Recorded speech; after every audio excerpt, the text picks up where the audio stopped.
சிதறிய முத்துக்கள். தனித்து இருப்பது வேறு, தனிமைப்படுத்துவது வேறு. இழப்பில் கவலை கொள்ளாதே, இருப்பதை பற்றிக்கொள்.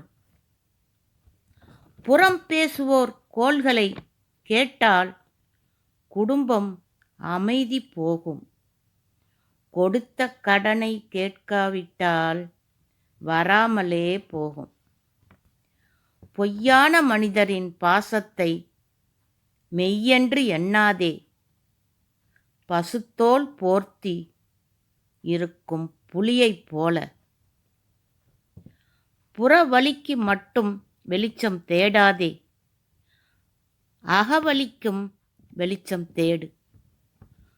போலியான புகழ் போர்வையில் குளிர் காயாதே. பக்தி கடலில் மூழ்கினால் இறை தேடல் மனதுக்கு வழி கிடைக்கும்.